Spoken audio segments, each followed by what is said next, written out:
folks, Mike Dawkins from WorldCast Anglers here with your Jackson Hole weekend fly fishing forecast for the weekend of May 9th and 10th. We're here on the lower Henry's Fork, down around Vernon Bridge. Gorgeous evening here in eastern Idaho, out here on the Henry's Fork. Flows are coming down on the Henry's Fork. Clarity is getting a little bit better. The flows are still a little bit high, as you can see. We've got some Brachiocentrus Mother's Day caddis. There's a lot of midges. We've seen a couple blue-wing olives, but not many heads up right now. We're sort of waiting for things to settle out, water temperatures to increase, ambient air temperatures to increase as well. We've had sort of a couple cool days, but it's a gorgeous evening out here on the lower Henry's Fork.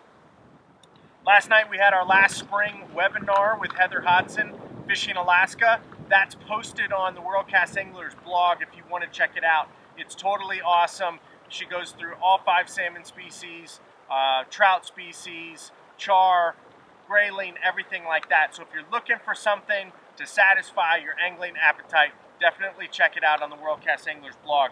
Right now, our weekend is looking pretty darn nice. Saturday, sunny, high in the low 60s, lows in the low 30s. Sunday, partly cloudy, highs in the high 60s. Lows in the low 40s. So this is a weekend to get out on the water. Unfortunately, we have some runoff happening, so your options are going to be a little bit more limited, but we still have some great fishing opportunities. Palisades Reservoir, 65% of capacity. Jackson Lake, 78% of capacity. The Upper Snake River Basin is 109% of average for snowpack this time of year. That's down 10% from last week. Henry's Fork is 89% of average for snowpack for this time of over history. This time last week, we were looking at over 100%, so we're definitely losing our snowpack. We've had some pretty cold, windy days these past couple days, so we've actually seen water clarity increase. Our runoff has definitely slowed down a little bit, but look for that to kick back into high gear these next couple days, especially over the weekend when we get some warm weather. The Henry's Fork, 819 CFS being discharged from the Box Canyon, 2,480 CFS there on the lower river where we are standing right now below Ashton Dam. We've seen flows increase there for about 3 days as the Henry's Fork was receiving a nice little flush to move things around. Now water managers are stepping those flows down, and fishing opportunities are about to rebound. I was out on the Henry's Fork last weekend. We caught some fish, but we had to scratch them out. They were still there, but high water, decreased clarity, and cooler water temperatures made things challenging. But look for that to increase, especially on the lower river around here with all the Mother's Day caddis. It's been caddis, caddis, caddis all over the Henry's Fork right now. You know, we're still a couple weeks out from our salmon flies, but if we have warm temperatures that stay consistent and our flows stay consistent, and we see our ambient air temperature really influence our water temperatures, we could see salmon flies, here in the next 2 weeks, 3 weeks, which we're all sort of foaming at the mouth to start seeing some big bugs and get some really good dry fly fishing in. But be ready with small dark caddis, peacock caddis, Garcia's Mother's Day caddis, any of those types of things, small black caddis pupa larvas. Be ready with betas, be ready with midges, be ready with marked browns. I like purple parachutes this time of year. Any of those things are going to be very productive on the Henry's Fork to start sort of our dry fly fishing season of spring and early summer.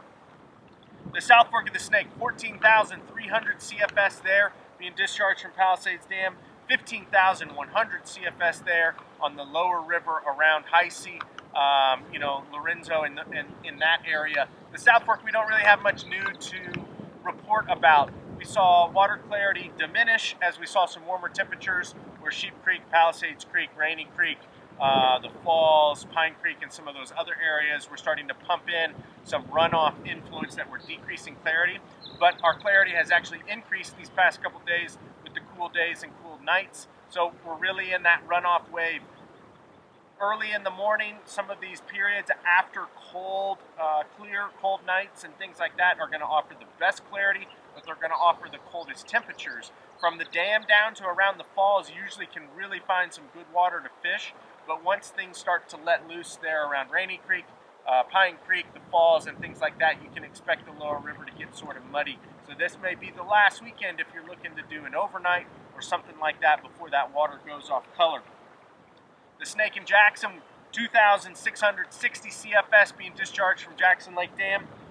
10,400 CFS there on the lower river. So we've actually seen a lot of the flow increase there on the lower river before the salt and the grays. We saw flows increase on Tuesday of this last week, where water managers are making some room out of Jackson Lake.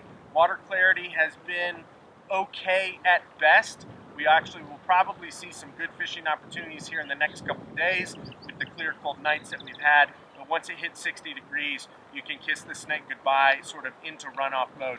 There's still squallows around, caddis, blueing olives, midges, things along those lines. So if you do get on and you do watch where the clarity is good and we're getting some flows that are dropping, dry droppers with small 10, 12, olive sort of style Chernobyls paired with droppers can be really good this time of year. The Chernobyl game isn't like your summer Chernobyl game.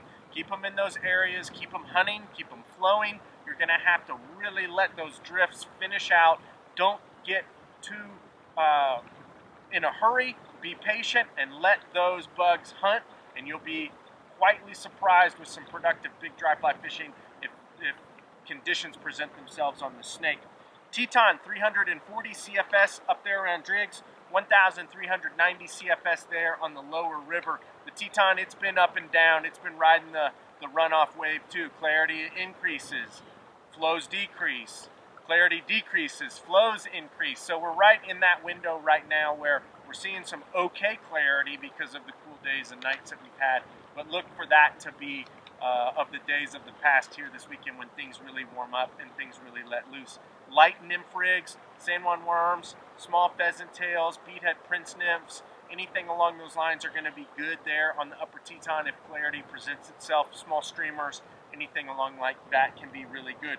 Lakes and reservoirs, we've got some of them starting to open up, ice off, and offer some fishing opportunities, but unfortunately Grand Teton National Park, Jenny, Lee, String, Jackson, all those is closed. So we don't really know. We haven't heard from the Park Service of when they're going to open Grand Teton National Park, especially for fishing options. The shop, once again, we're open. We've got our COVID-19 policies and procedures. We thank everybody that came into the shop and played by the rules. We greatly appreciate it this week. We're open Monday through Friday, 8 a.m. to 6 p.m. We're open on Saturday from 8 a.m. until noon. If you need anything, give us a call. Stop in the shop. Our local pickup window is still open. So if you don't feel comfortable coming into the shop or we have too many people in the shop, we can still service you through our local pickup window. That's all that I have. Have a fun weekend and a safe weekend on the water. Enjoy being outside in this gorgeous weather that we're having, and we'll see you here next week.